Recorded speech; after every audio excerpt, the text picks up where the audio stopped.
او په اسلام کې بعد میاشتو لا الله پاک جل جلاله خصوصیت ورکړی ده. په رمضان المبارک کې یو داسې مبارک میاشت ده چې یو سړی د راپاسې نفل منځ پکې وکړي، الله پاک جل جلاله هغه انسان ته د فرض و ثواب ورکوي. او یو سړی د راپاسې فرض منځ پکې وکړي او فرائض ادا کړي، الله پاک جل جلاله هغه انسان ته دغه فرض یو په اویا باندې ورکوي. رونو داسې مبارک میاشت را روانه ده چې هغې ته رمضان المبارک وای او ما او تا باندې دی الله پاک جل جلاله بارها بارها راولي. رونو بعد خلک مونږ سره داسې وو چې هغه به مخکې کلونه مونږ سره وو او سخت کاله سره نشته.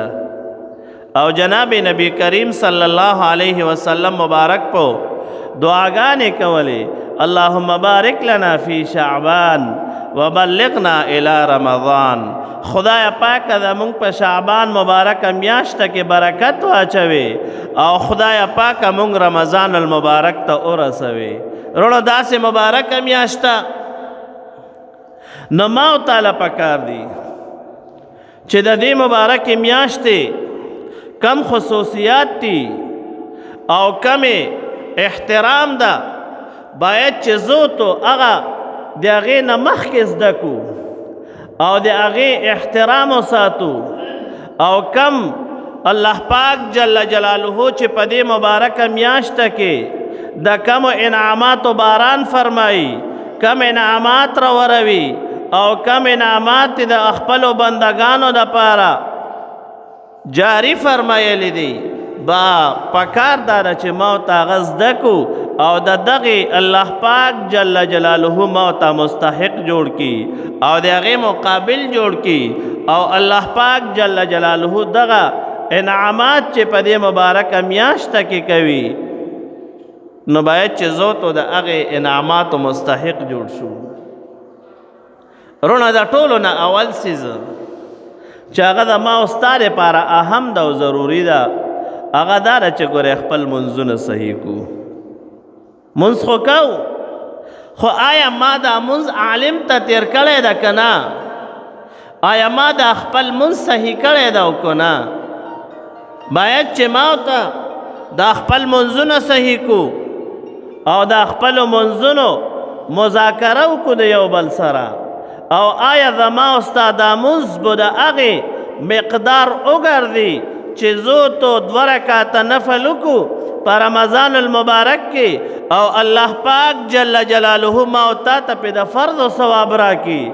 او آیا زما او ستا فرائض د هغې درجې دیو که نه چې زو تو فرائض ادا کو الله پاک جل جلاله ما او تا ته پې د 80 چنده ثواب راکړي؟ نو آیا ما او ته هغه شانتې منځونه جوړ کړي دي او که نه؟ او هغه شانتې منځونه کو او که نه؟ رونو په منځ کې 3 شیان دي. یو د منځ آداب دي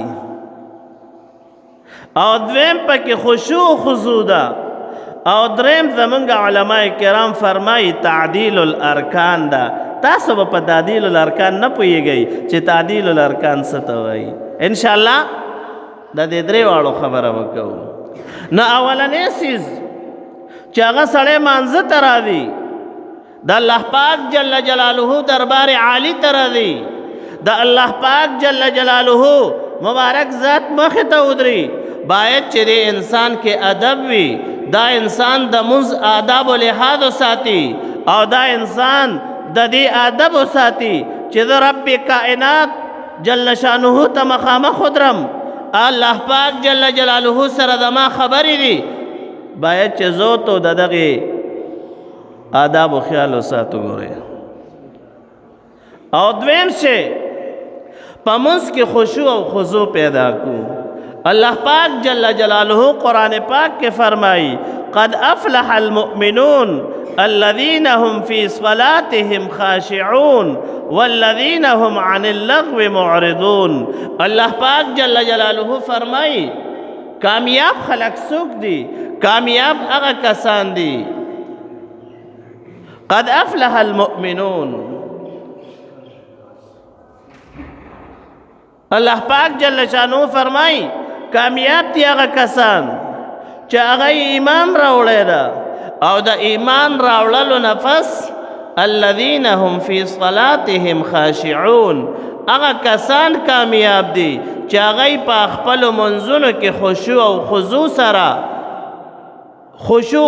سره خپل منځونه کوي. خشوع وي پکې. خشوع څه ته وایي؟ عاجزي کول. رونو مستا ما او تعالی پکار دي چې هر وخت خدای پاک جل شانه ته عاجزي کو. دا صفت ما او تا کې هر وخت پکار ده. خو لیکن چې کله الله پاک جل جلاله ته مخ ته ودرو باید چې ما او تا کې خشوع وي، ما او تا کې عاجزي وي. د الله پاک جل جلاله مخ ته عاجزي کو، د الله پاک جل شانه مخ ته خشوع او خضوع کو. نو چا کې چیرونو دا عمل راشي الله پاک جل جلاله فرمای دغه کسان کامیاب دي. او دویم والذین هم عن اللغو معرضون. دغه منسکون کی کسان، دا کامیاب کسان، دا فلاح مندن کی کسان الله پاک جل جلاله فرمای دایبو د لغو نه د لغو کارونو نه پدی منځونو کې اعراض کوي. منځ کې به داسې کار نه کوي چې هغه لغو عمل وي، عبس عمل وي. داسې عمل به نه کوي چې په هغې باندې سړی د الله پاک جل جلاله د توجه نه اوړي، د الله پاک جل شانه نه توجه اوړي. نه، بلکې داسې منځ به کوو چې الله پاک جل جلاله ته زما او ستا توجه وي. او بیا ګورئ الله پاک جل جلاله بنده ته توجه فرمایي چې کله بنده الله پاک جل جلاله ته توجه کی. او دریم شی علماء کرام فرمایي په منځ کې هغه تعدیل الارکان ده. تعدیل الارکان څه ته وایي رونو؟ تعدیل الارکان دې ته وایي چې یو سړی ده کله نیت وتړي په مانځه کې تکبیر تحریمه دی ویله او قرائت ته شروع، تسبیح ثنا دی ویله او قرائت ته شروع کو او د هغې نه بعد بیا رکوع ته لاړې. نو د رکوع نه چې پاسې زمونږ علماء کرام فرمایي دومره به د رکوع نه قیام کوي، دومره قیام به کوي چې یو سړی خو پکې یو ځل سبحان الله ویلی شي که نه. او چې نه زمونږ بعضې مسلمانان داسې دي ښه چې هغوی د رکوع نه پاسېدلی نه وي بیا سجدې ته لاړ وي. زما شیخ الحدیث شهید اسلام شیخ الحدیث حضرت مولانا محمد حسن جان شهید رحمت الله علیه فرمایل وی ما یو ځل بنو کې مونځ کولو، بنو کې اخو لوی عالم الدینو او هر ځای ته سفرونه شویو، د دنیا سفرونه شویو. وی ما یو ځل بنو کې مونځ کولو او د ګرمۍ موسم و، د ګرمۍ. نو ما سره یو بابا ولاړو مونځ کولو. نو ما چې 2 رکعاته کول بابا 4 رکعاته کړي دي. وی چې ما 4 رکعاته کول بابا 8 رکعاته کړي دي. وی ما په زړه کې وی چې خدای پاکه دا بابا ما پورې دومره راایسار شي چې دا سلام واړو ما. نو وی چې ما سلام واړولو وی بابا ته مې بابا دا څنګه مونځ کوي؟ بابا ته خو نه د رکوع خیال ساتي، نه د سجدې خیال ساتي، نه د قومه جلسې خیال ساتي. وی ما ته وایي چې مولانا صاحب ګرمي ده نو څه وکړو؟ رونه مونځ خو دې ته نه وایي چې ګرمي ده نو مونځ به صحیح نه کوي، نه. چې یخني ده اودس به صحیح نه کوي، نه. چې یخني ده غسل به صحیح نه کوي، نه. بلکې ما او تا ته الله پاک جل جلاله فرمایي قد افلح المؤمنون. کامیاب دي هغه کسان چې هغوی ګوره مؤمنان دي او د ایمان نه پس الذين هم في صلاتهم خاشعون چې هغوی په خپلو منځونو کې خشوع او خضوع کوي، د خدای پاک جل شانه مخې ته عاجزي کوي. نورون اولنې شی چې علماء کرام ذکر کړی د هغه آداب الصلات دي. ادب د مونځ څه ده رونو؟ لومبی ادب ګوره دا ده ښه چې سړی راځي مانځله او مونځ ته ودرې نه سرتوره به نه ودرې. په سرتوره باندې زمونږ فقهای کرام فرمایي که یو سړی ده په سرتوره باندې مونځ کوي او انګریزی سر یې جوړ کړی ده، نو که یو سړی تا ته وایي چې مولانا صاحب ما خو مونځ شو، خو وروڼه مونځ کول په دوه قسمه باندې دي، یو مونځ کول دي او بل د مونځ قبولیت ته هغه مونځ چې په هغې باندې الله پاک جل جلاله راضي کېږي، په هغې باندې الله پاک جل شانه جنت ورکوي، په هغې باندې الله پاک جل شانه انسان د جهنم نه لرې کوي، هغه مونځ کوه. کامیاب هغه کسان دي چې هغوی ګورې د الله پاک جل جلاله په نیز باندې مقبول مونځ کړی وي. نو یو سړی د راشي جومات ته او داسې سرتوره سر ودري، زمونږ فقهای کرام فرمایي د ده مونځ مکروه ده، د ده مونځ مکروه ده. نو ادب یې دا ده د مونځ ښه. انشاءالله رمضان المبارک را روان ده، رمضان المبارک کې مونځونه کوو که نه، او څومره لوی قدر یې ده د مونځونو چې نفل دې وکړ نو ثواب درته د فرضو ملاویږي، او چې فرض دې وکړ نو ثواب درته د اویاو فرضو ملاویږي. جناب نبی کریم صلی الله علیه وسلم مبارک فرمایي یو سړی به وي 80 کاله به مونځونه کړي وي، 80 کاله او یو مونځ به یې نه وي قبول شوی. وروڼه دا ولې؟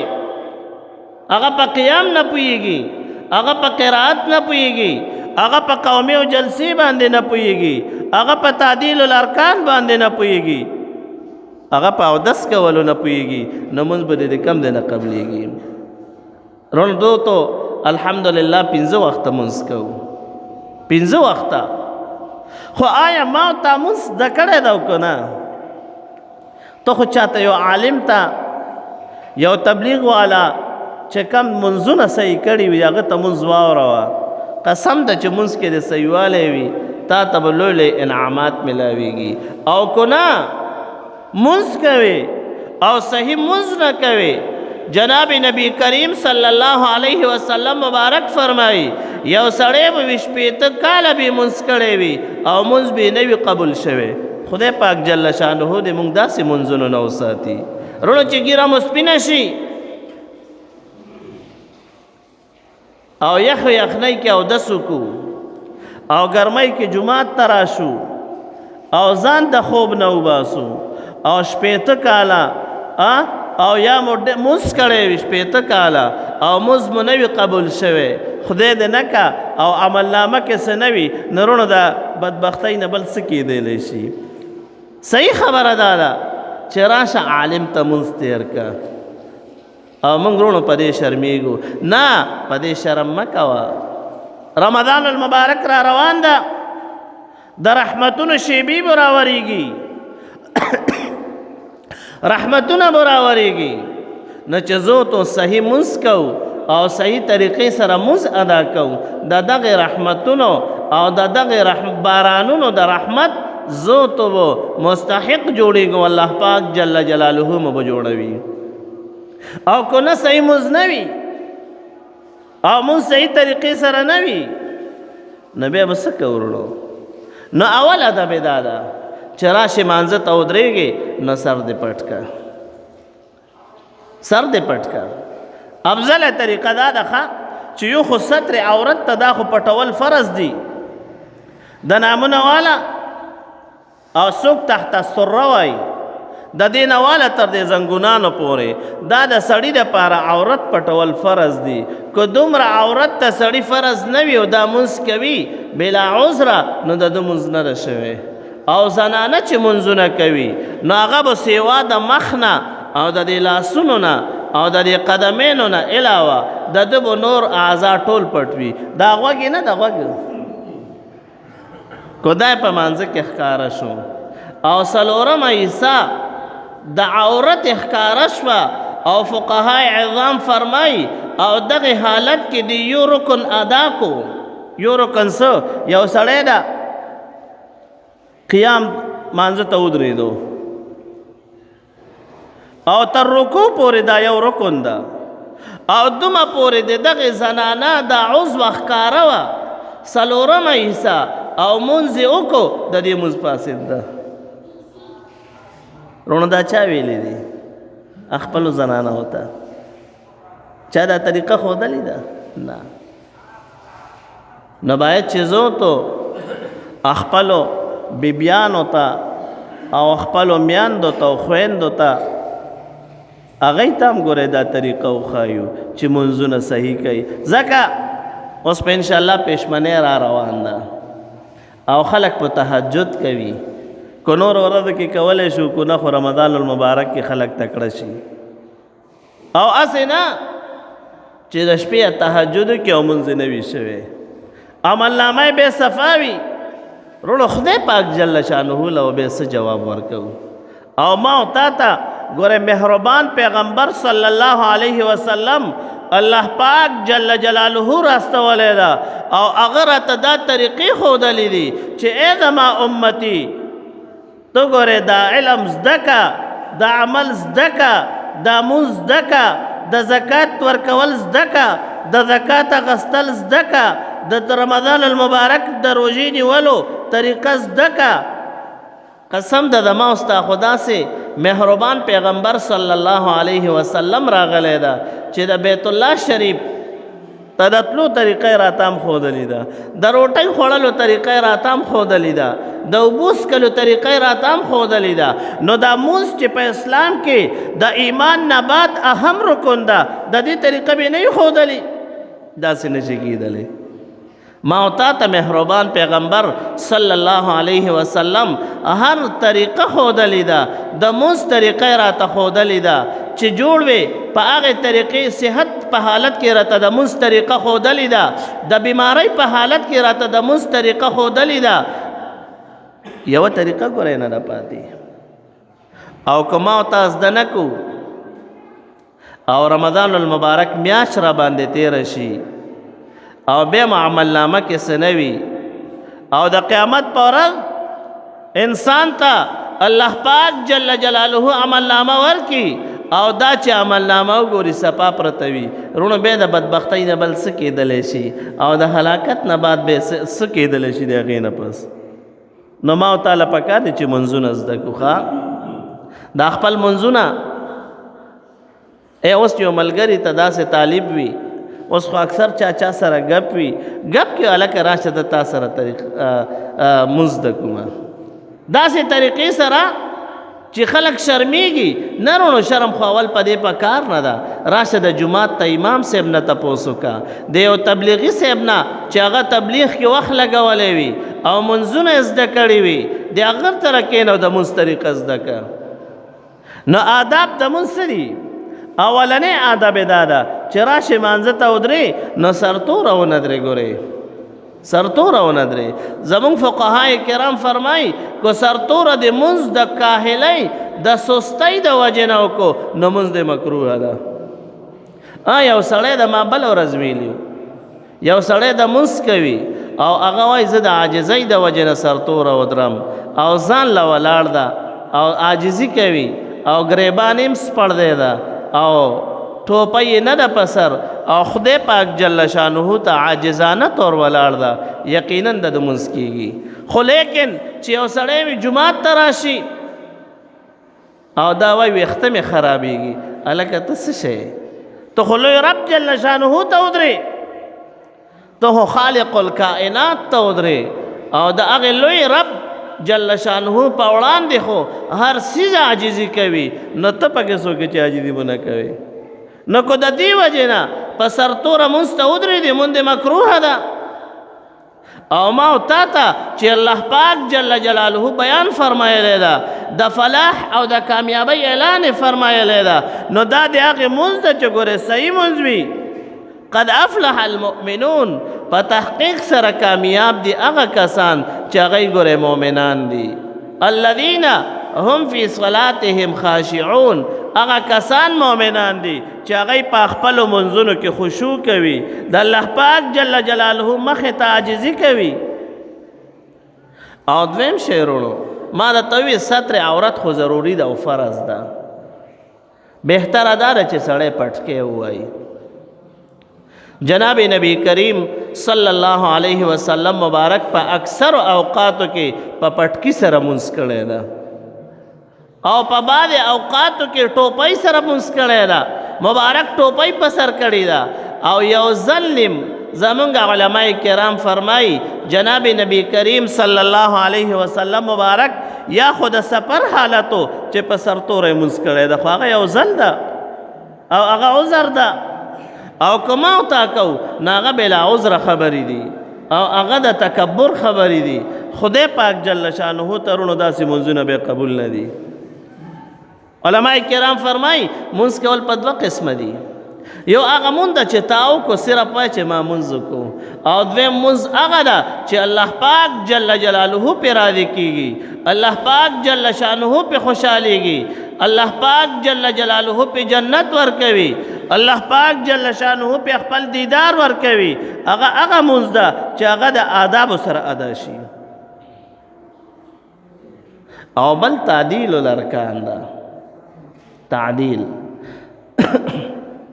ما ته تعدیل الارکان څه ته وایي؟ تعدیل الارکان دی ته وایي چې یو سړی خپل رکن په خپل ځای باندې ادا کوي. زه تاسو ته وایم د مثال په طور یو سړی ده رکوع یوکا او د رکوع نه پاسېدو، نو کو دا دومره ونه درېدو چې یو ځل پکې سبحان الله ویلی شي، ربنا لک الحمد، دا داسې په روانه باندې اوسې دې ته لاړو. درې واړه امامان وایي د ده مونځ نه ده شوی. درې ائمه کرام، حضرت امام شافعی رحمه الله، حضرت امام مالک رحمه الله، حضرت امام احمد بن حنبل رحمه الله، درې واړه ائمه کرام فرمایي چې د ده مونځ نه ده شوی، ځکه تعدیل الارکان د دې درې واړو علماء کرامو په نسبت باندې فرض دي، او فرض چې پاتې شو مونځ نه کېږي. او زمونږ حضرت امام ابو حنیفه رحمه الله فرمایي چې تعدیل الارکان واجب ده. مونځ دې وشو خدا واجب الاعاده ده، ځکه تا واجب پرېښودل یا خدا چې سجده سهوه به په دې باندې کوي. ګوره په دې سجده سهوه لازمیږي ښه. که یو سړی د رکوع نه پاسېدو او سمع الله لمن حمده دا یوي او ربنا لک الحمد په ولاړه ونه وي، او قیا د دې قوم جا رکوع نه چې پاسېدو دې کې تعدیل نه کو، تعدیل الارکان خیال یې ونه ساتلو او په روانه باندې دا ووي، نو دا حضرت امام ابو حنیفه رحمه الله په نسبت باندې په ده سجده سهوه واجب ده. نو موږ داسې کوو؟ موږ خو داسې منځونه کوو چې جومات ته راشو ناول خو قرائت صحیح نه ده. قرائت چې هغه په منځ کې ویل ګورې فرض دی، فرض مطلق قرائت دا په منځ کې ویل فرض دی. او الحمدلله رب العالمین سورة الفاتحه دا په مانځ کې ویل واجب دي زمونږ په نسبت باندې. او حضرت امام شافعی رحمه الله فرمایي چې دا ویل فرض دي، او حضرت امام ابو حنیفه رحمه الله فرمایي چې نه دا واجب دي. خو مطلق قرائت، د مطلق قرائت څه معنا؟ اوس یو سړی ده او هغه راغو تکبیر تحریمه ورته ووی الله اکبر او نیت یې وتړلو او ثنا او صفت د خدای پاک جل شانه بیان کړ، سبحانك اللهم وبحمدك وتبارك اسمك وتعالى جدك ولا اله غيرك، دا یوي دین بعد به اعوذ بالله من الشیطان الرجیم بسم الله الرحمن الرحیم وای. ځکه قرائت شروع کیږي، قرآن پاک چې کله شروع کوي نو اعوذ بالله من الشیطان الرجیم بوای. بل عمل چې شروع کوي اعوذ بالله من الشیطان الرجیم نشته، هغه ته صرف بسم الله وای. او قرآن پاک چې شروع کوي نو هغه ته اعوذ بالله من الشیطان الرجیم دا وای، او به بسم الله وایا، او به د قرآن پاک تلاوت شروع کا. نو کو یو سړی ده اعوذ بالله من الشیطان الرجیم بسم الله الرحمن الرحیم اوای، او د الحمد په دې باندې یو سړی وای قل اعوذ برب الفلق، دا سورت وی. نو حضرت امام ابو حنیفه رحمه الله په نسبت باندې منځ شو، خو سجده سهوه په لازمه ده، منځ شوی ده. ځکه مطلق قرائت خو یوې که نه، د قرآن پاک یو صورت مبارک خو یوې، قرآن پاک کې خو مختلف صورتونه دي نو قل اعوذ برب الفلق دا د قرآن پاک صورت ته کو یو سړی ده دا وایي د الحمد په ځای باندې نو حضرت امام ابو حنیفه رحمه الله فرمایي چې مونځ شوی ده خو سجده سهو پې لازمه ده او حضرت امام شافعي رحمه الله فرمایي چې د سره مونځ نه ده شوی ولې سورة الفاتحه ونه وي د هغه په نسبت باندې دا فرض ده او فرض چې په یو عمل کې پاتې شي هغه عمل نه وي شوی که واجب پاتې شي نو د هغې اعاده په سجده سهو باندې کېږي خو لیکن که فرض عمل پاتې شو په یو عمل کې نو د هغې اعاده په سجده سهو باندې نه کېږي نو وروڼو منځونه خو کوو که نه الحمدلله او ما ته وي رمضان المبارک را روان ده ګورئ جناب نبی کریم صلی الله علیه وسلم مبارک فرمائی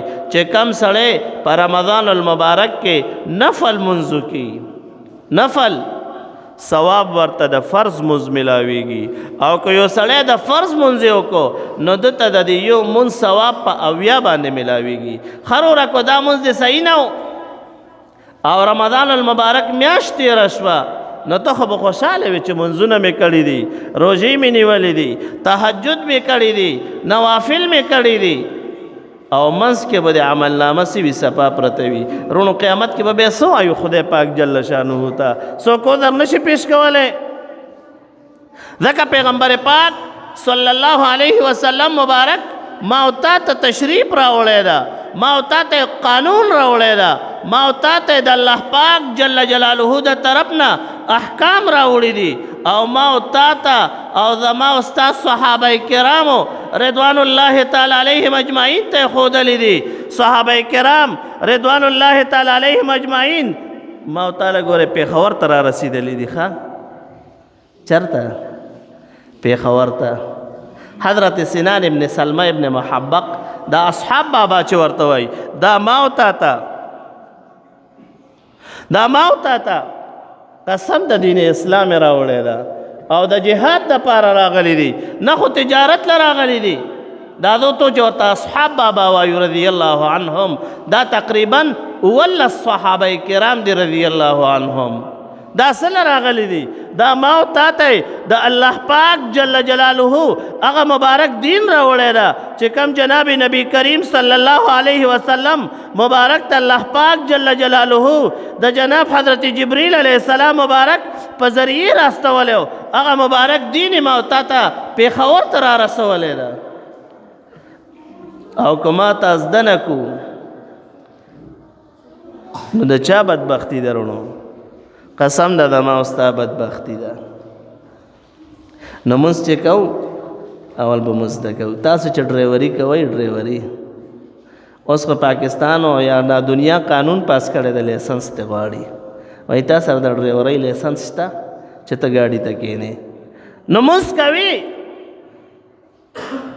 جناب نبی کریم صلی الله علیه وسلم مبارک ته یو ځل مدینه منوره کې تشریف فرماو نیو اعرابي د بار نه راغو او مونځ یې کولو خو داسې مونځ یې کولو چې په مونځ نه پوهېدو نه یې رکوع صحیح وه نه یې قاعده صحیح وه نه یې قرائت صحیح و نه یې سجده صحیح وه جناب نبی کریم صلی الله علیه وسلم مبارک ورته ګوري او دغه اعرابي راشي او نیت وتړي مونځو کې جناب نبی کریم صلی الله علیه وسلم مبارک ته سلام کو جناب نبی کریم صلی الله علیه وسلم مبارک و تو فرمایل قم فصل فانک لم تصلی پاسه منځو کا مزد نه ده شوی هغه عربي هغه بیا لاړو بیا مانځه ته ودرېدو بیا جناب نبی کریم صلی الله علیه وسلم مبارک و ته فرمایي چې منځو کا مزد نه ده شوی په دریم ځل باندې هغه عربي وای وی سیب ما ته خو نور مونځ نه راځي دا طریقه راته یاده ده جناب نبی کریم صلی الله علیه وسلم مبارک ورته وفرمایل چې داسې قرائت وایا داسې رکوع کوه داسې قیام کوه داسې سجده کوه او پوره مونځ یې ورته وښودلو وروڼو مونځ خو هغې عربي هم کولو خو لیکن مقبول مونځ هغه مونږ چې الله پاک جل جلاله پې راضي کېږي، هغه مونږ چې الله پاک جل شانه پې جنت ورکوي، هغه مونږ چې الله پاک جل جلاله پې خپل دیدار ورکوي، هغه مونځ نه کولو. جناب نبی کریم صلی الله علیه وسلم مبارک ورته وفرمایل چې پاسه داسې مونځ وکړه چې الله پاک جل جلاله درنه راضي شي، الله پاک جل جلاله دې جنت ته بوځي، د الله پاک جل جلاله دیدار درته نصیب شي. وروره ما تعالی هم پکار دي ښه چې داسې مونځونه کوو. او وروڼو زه ګورئ د دې وجې نه ویم چې دا په موږ باندې ضروري دي. دا کم چې ټول جومات کې ناست دي دا ګورئ د مونځ په طریقې باندې ټول نه پوهېږي. ټیک ته بعدې ته به یاد وي خو ټول پې نه پوهېږي. ښه چاته د فرض تعریف یاد ده چې فرض څه ته وایي، چاته د واجب تعریف یاد ده چې واجب څه ته وایي، چاته د سنتو تعریف مبارک یاد ده چې سنت څه ته وایي. نه نورونو چې تعریف پرته نه دی یاد، نه بیا به په دې څنګه پوه شو چې زما د عمل سنت ده، زما د عمل فرض ده، زما د عمل واجب ده. بیا به په دې څنګه پوه شو او بیا به په دې څنګه پوه شو چې واجب رانه پاتې چې سجده سهو به وکړو ځکه دو ته واجب پېژنو نو. وروڼو منځونه زده کړو، دا عزم به کوو انشاءالله که نه. منځونه کورونو کې یو بل سره ووایي خیر ده، خپلو بیبیانو سره یې تیر کوي چې بار شرمېږئ، خپلو میندو سره یې تیر کوي، خپلو خویندو سره یې تیر کوي، خپلو وروڼو سره یې تیر کوي، خپلو پلارانو سره یې تیر کوي. او چې بل چا سره نه وي نو ماله خو راشئ جومات له که نه. انشاءالله ټولو ته د مونځ طریقه به ښایو چې رمضان المبارک را روان ده، چې کم برکات راځي، کم انعامات راورېږي، چې د هغې برکاتو د هغې انعاماتو مستحق الله پاک جل جلاله ما ته جوړ کړي. وروڼو بعضې خلک دي ښه هغوی د سنتو مبارکو خیال نه ساتي، دا ډېره بدبختي ده. زمونږ بعضې ملګري داسې دي د جمعې په ورځ باندې چې موږ سره فرضو کې بار ووځي، بعضې ساده لو خلک وي بار په ګپ شي سنت مبارک ته نه پاتې شي. نه، زمونږ علماء کرام فرمایي کم سړی چې د سنتو خیال نه ساتي، د سنتو لحاظ نه ساتي، داسې وخت په راشي په دې انسان باندې چې د ده نه به واجب پاتې شي.